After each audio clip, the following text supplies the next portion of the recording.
Somewhere in the icy blackness of the Barents Sea at a depth of 300 meters, an American submariner presses his headphones to his temples and cannot believe his own ears.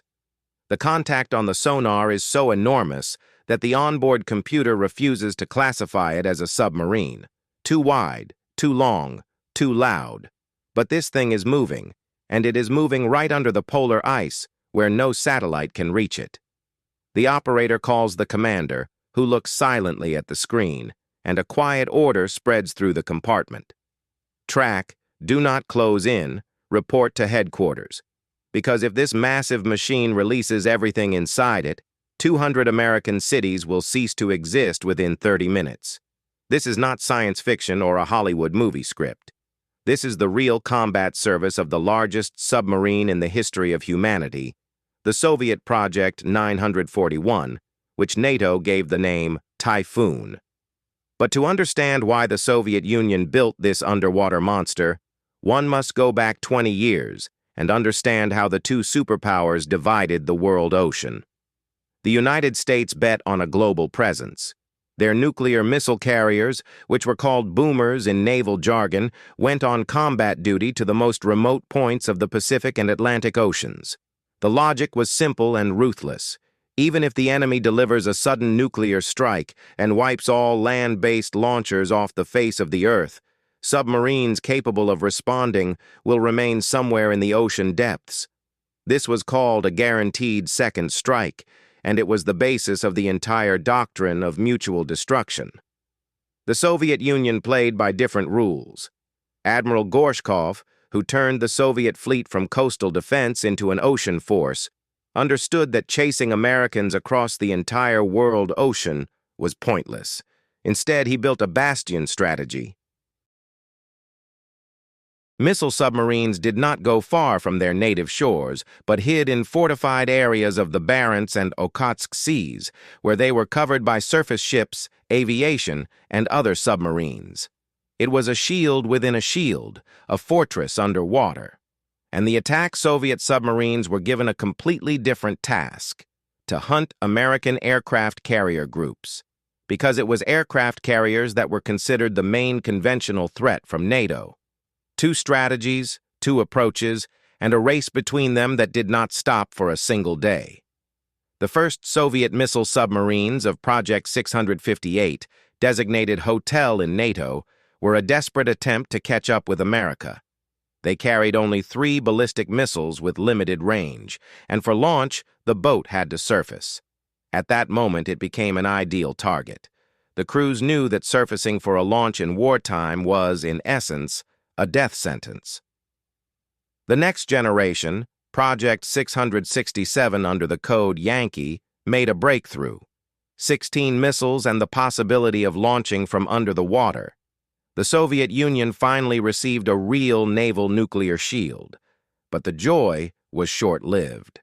American acoustic operators heard these boats dozens of miles away. NATO hydroacoustic systems, stretched across the bottom of the Atlantic in a single network, recorded every exit of a Soviet submarine from the base and tracked it to the very patrol area.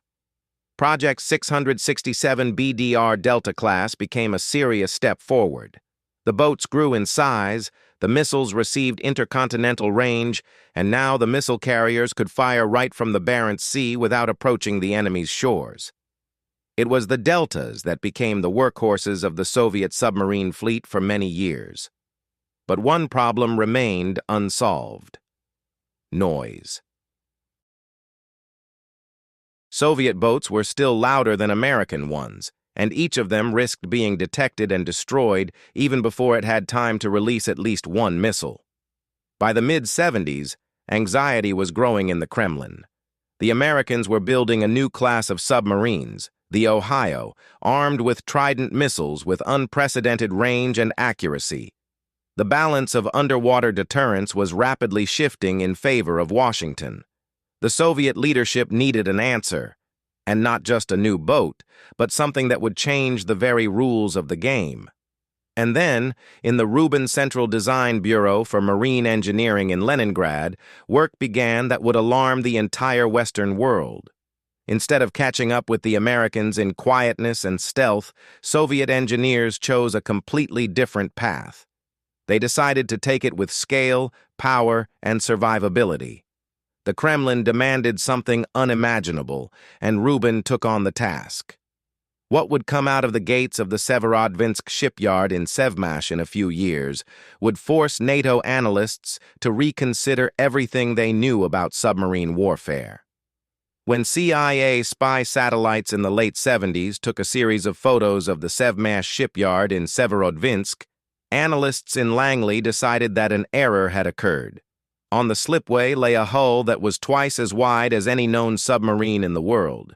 The first reaction was that a surface ship was being built, possibly a new cruiser. But when it became clear that the object was intended for diving, real panic began in NATO intelligence circles. The West was not building and was not even designing anything like it. Soviet designers from the Rubin Bureau went for a solution that had no analogs in world submarine shipbuilding. The general designer of the Bureau in those years was Igor Dmitrievich Spassky, and the Project 941 was directly led by the chief designer Sergei Nikitich Kovalev. It was he who made the key decision. Instead of one strong hull, as on all Western boats, to place two full-sized strong hulls inside a light outer hull, located parallel to each other, like two huge cylinders lying side by side. Between them, in the space that formed the characteristic hump on the back of the boat, 20 missile silos were located. This constructive decision was dictated by the dimensions of the missiles themselves. The R-39 proved to be so enormous that it was physically impossible to squeeze them into a traditional layout. The scale of the resulting ship amazed the imagination. The hull length was 172 meters. This is more than 2 football fields placed one after another. The width reached 23 meters, which is comparable to an 8-lane highway. The underwater displacement approached 50,000 tons. This is more than twice as much as that of the American Ohio-class boat, which at that time was considered the largest submarine in the West. Moreover, almost half of this mass consisted of ballast water, because of which the fleet sarcastically nicknamed the boat a water carrier. Nevertheless, Project 941 became and to this day remains the absolute record holder in size among all submarines ever built by humanity, and is even listed in the Guinness Book of Records. The double-pressure hull gave a colossal advantage in survivability. If one side received damage from a torpedo or depth charge, the second could remain sealed, maintaining buoyancy and the ability to deliver a retaliatory missile strike. The space between the pressure hulls and the light outer skin created an additional reserve of buoyancy and worked as a cushioning pad, distributing the explosion energy. The total number of watertight compartments of the boat reached 19, and 2 pop-up rescue chambers located at the base of the sail were designed for the entire crew. For a boat that was supposed to survive the start of a nuclear war and respond even from under the wreckage of a collapsing world, such a design was not a luxury, but a necessity. The heart of every typhoon was 2 OK-650 nuclear reactors, each of which produced up to 190 megawatts of thermal power. The principle of their operation was that the water of the first circuit was heated in the reactor core under enormous pressure without bringing it to a boil. This overheated water transferred heat through a steam generator to the second circuit, where steam was formed that rotated the turbines. The total power of the steam turbine units reached about 100,000 horsepower, which accelerated this giant to 25 knots underwater, approximately 46 kilometers per hour. For an object weighing almost 50,000 tons, such a speed seemed incredible. Nuclear power completely freed the boat from the need to surface.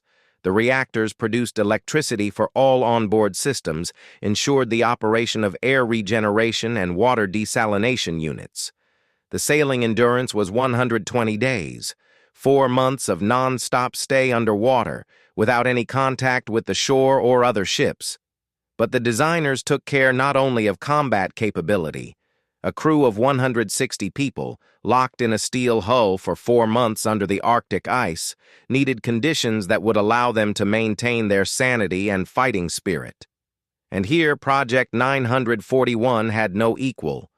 On board were a swimming pool measuring 4 by 2 meters with water heating, a sauna lined with oak boards, a gym with exercise machines, a solarium, and a relaxation area with a living corner.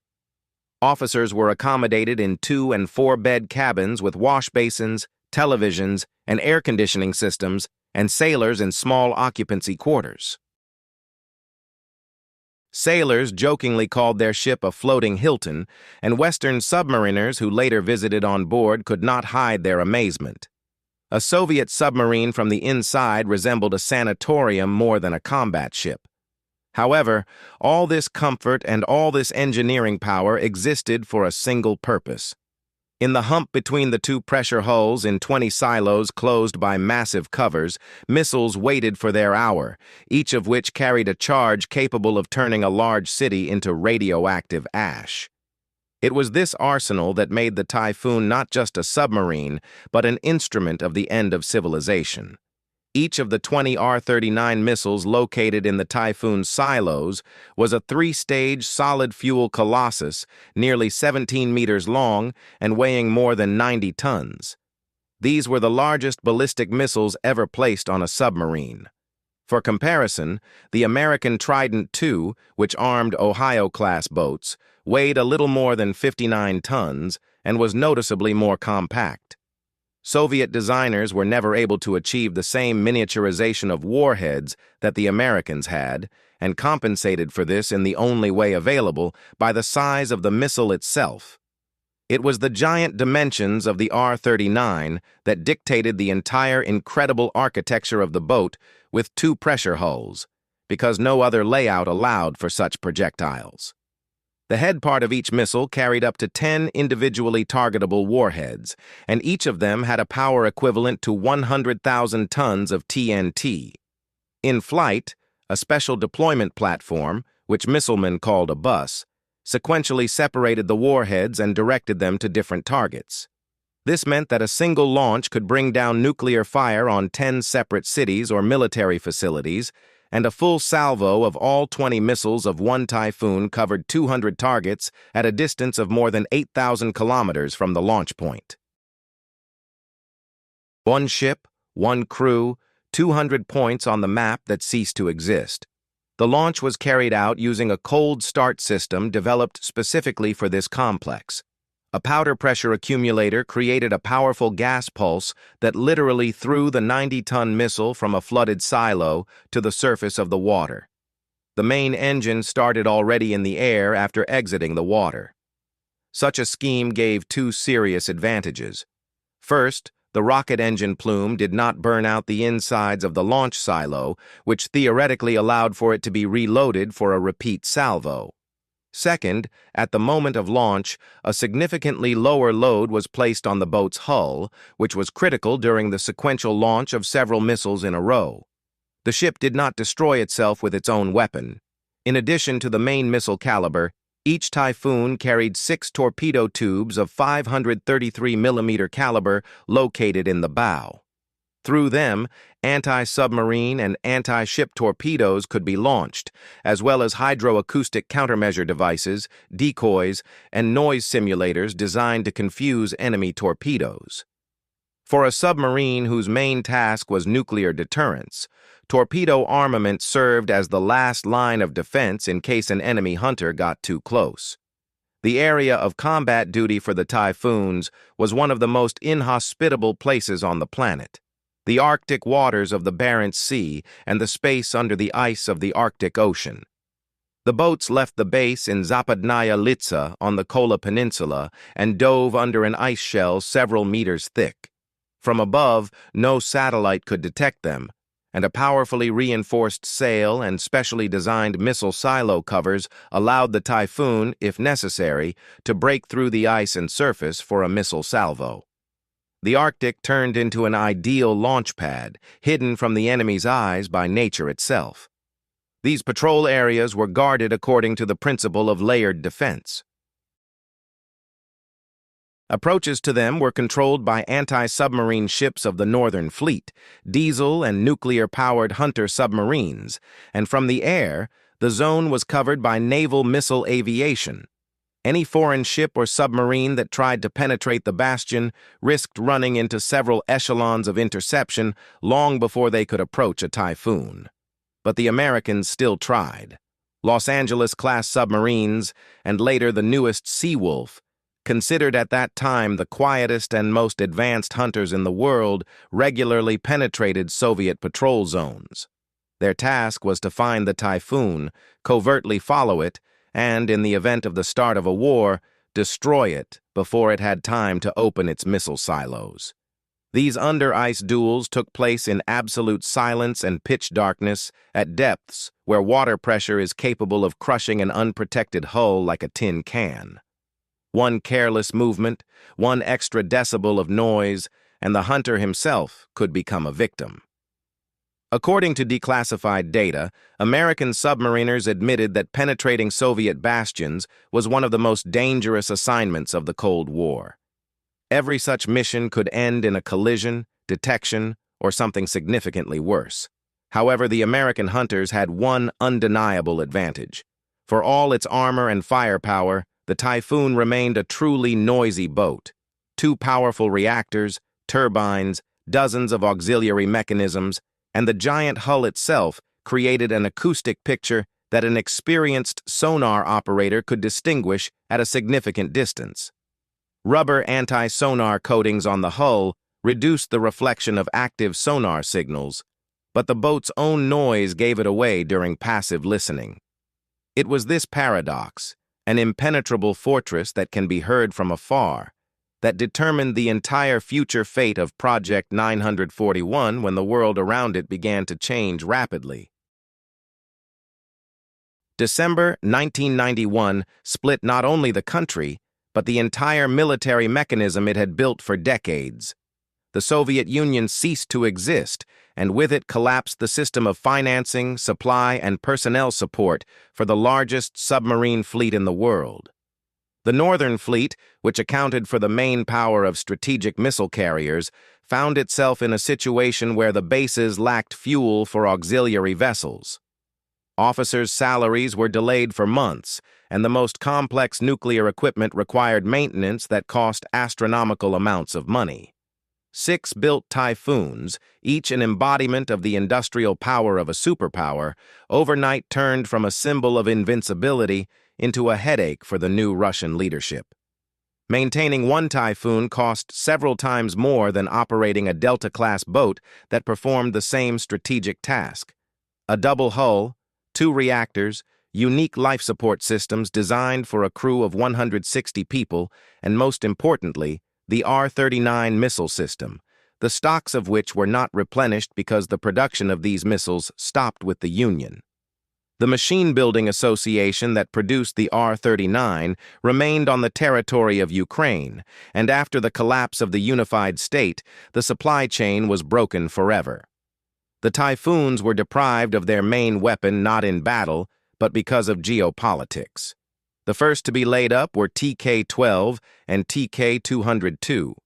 These boats were withdrawn from the combat fleet in the mid-90s when it finally became clear that there would be no more missiles for them, and repairs to the hulls and reactors would require sums that the fleet simply did not have. Following them, TK-13 went out of service. 3 huge ships capable of wiping an entire state off the map stood at the piers and slowly rusted. And then something happened that a few years ago would have seemed like an absurd joke. The United States, against which these boats were created, agreed to pay for their destruction. The Cooperative Threat Reduction Program, also known as the Nunn-Lugar Program, provided American funding for the disposal of Soviet nuclear weapons and their carriers. 3 Typhoons fell under this program. American money went to cutting into pieces ships, each of which was built specifically for the destruction of America. The irony of the Cold War reached its absolute peak. The process of disposing of a nuclear submarine of such size is an incredibly complex matter that stretches over years. First, Spent nuclear fuel was extracted from the reactors, which required special equipment and the strictest radiation safety measures. Then the reactor compartments, still emitting radiation, were cut out of the hull entirely and placed for long-term storage in special burial grounds. Only after this did the dismantling of the hulls themselves begin. The strongest steel, designed for a depth pressure of 400 meters, yielded to cutting with great difficulty. All this took place under international supervision with the involvement of inspectors who recorded every stage so that not a single warhead and not a single gram of nuclear material disappeared without a trace. But one boat escaped this fate.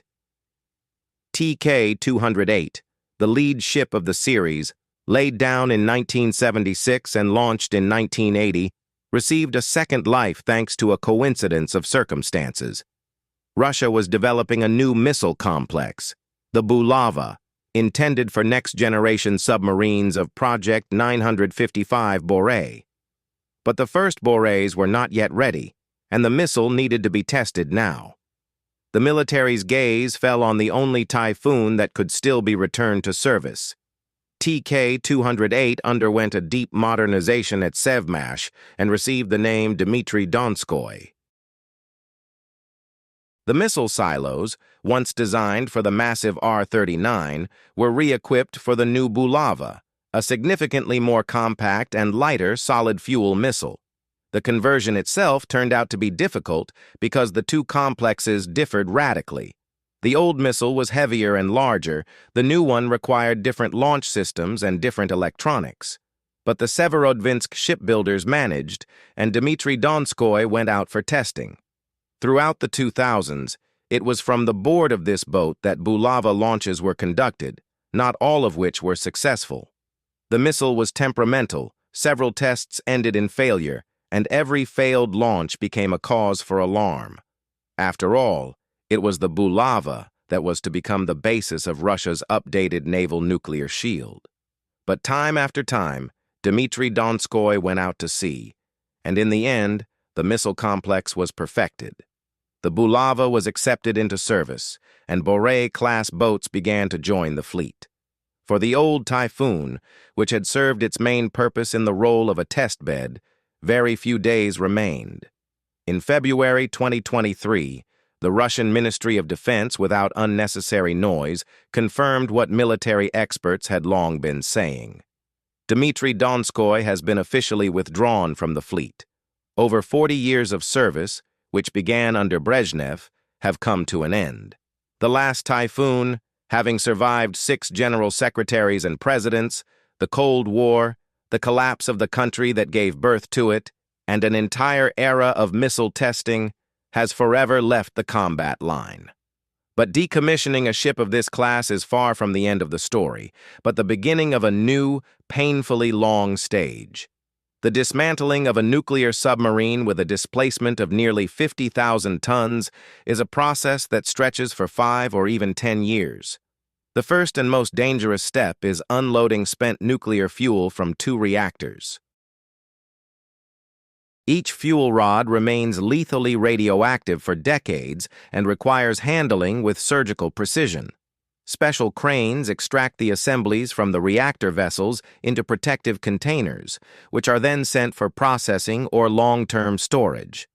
The slightest mistake during this operation threatens a radiation accident, so every movement is performed according to a repeatedly rehearsed protocol. After the fuel is extracted, it is the turn of the reactor compartments themselves. They cannot simply be disassembled on site. The metal of the structure over decades of operation has absorbed neutron radiation and become radioactive.